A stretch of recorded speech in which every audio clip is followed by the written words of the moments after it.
Very good. Welcome to a new video of eSocial Web.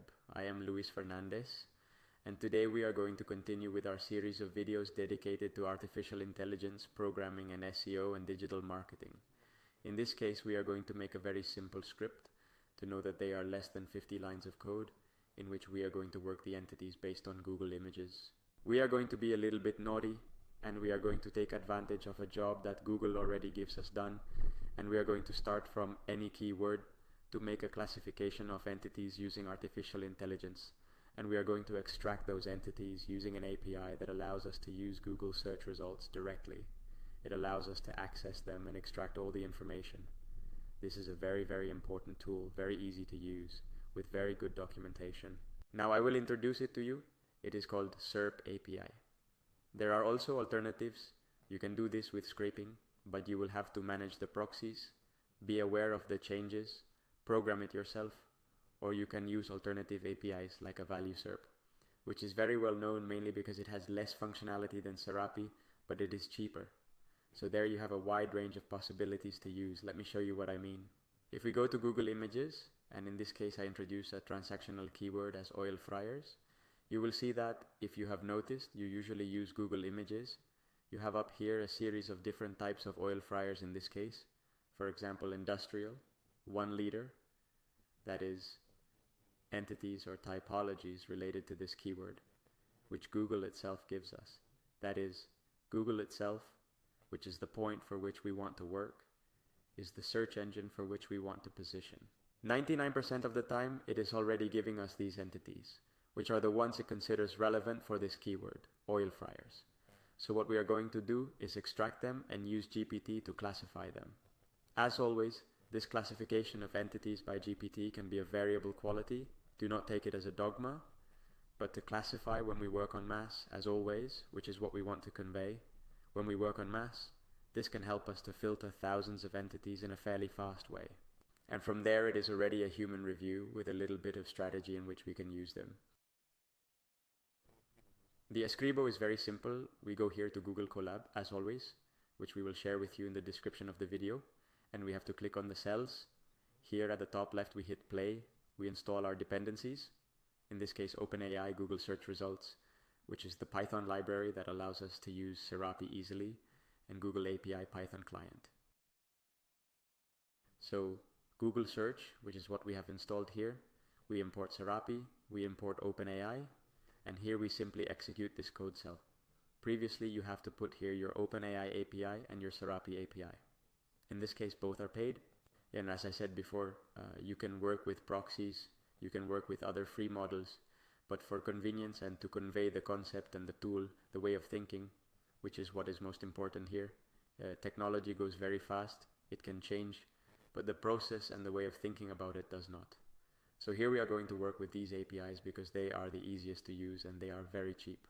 Then you can do your own calculations if you want to work on a large scale.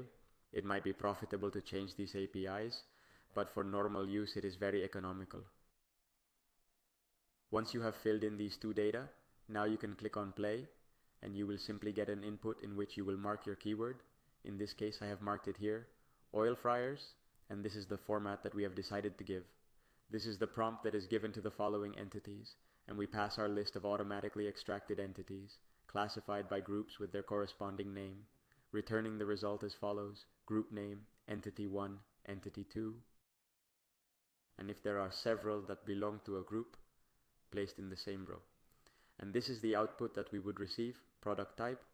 We saw that the product type of oil fryer would be water, gas, air, size, 1 liter, large, professional use, industrial, restaurant, etc., domestic use. This is how I have classified it at first. This is the simplest prompt you may have thought of. However, we can give it a twist. Something very useful is to ask it to return us the results in a certain format. For example, JSON, for example, Markdown, or for example, a table, then modifying the prompt a little bit. Here I have let you include a modified demo, and we are going to see how we can work with a basic prompt, and we are going to extend it. The first difference is that, in addition to including, if you look here in the intro of the prompt, given the following entities, what we are going to do is what the entities talk about, then we pass the keyword. This gives a little bit more context. It should be enough, but well, it's always good to take advantage of the variable elements that we have and give more context to our prompt. The more work we do, the more accurate the data is, and the less weird stuff we're going to get. There is also a limit. If we ask for it very, very precise, it is probable that we end up breaking it somewhere, and we ask for something so concrete that every time we receive something different, so it is necessary to have a balance there. We pass it the list of our entities, and here we change it a little. We put classified, grouping them with their corresponding name depending on the type of entity, what we asked before, a little more simply explained. Then we mark something very useful, which is if there is no clear classification, use without classification. This allows it to know that there are going to be exceptions, there are going to be times when it does not know what to classify. And we give it something parameterized that is going to indicate, excuse the horizontal scroll change, but we give it something with which we can parameterize something concrete in which we know when it fails, we are going to have this. And from there in our output, this is a case of a concrete example. But if we take out thousands of entities, we can filter through here, and these we do not remove, or these we review manually, or we pass them in another prompt that reclassifies them. The key in this type of work is to always think about it with the possibility of working with more prompts.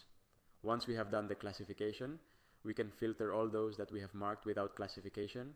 We already have our groups determined and say, okay, now these that have marked without classification, group them in these 5 groups that you have already found me before. And those that you do not know, also mark them. And with those we make another sweep. And this way we can work in actions that are much more in mass and much faster than what we would do manually.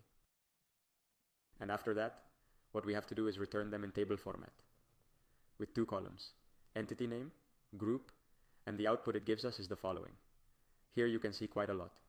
The truth is that depending on the size and times of the type of output, it can be a bit uglier, but here it has been quite nice because they are all of the same size more or less. And we see entity name, in this case industrial gas, double, electric and electric, type of fryer, 1 liter, capacity, large, so size.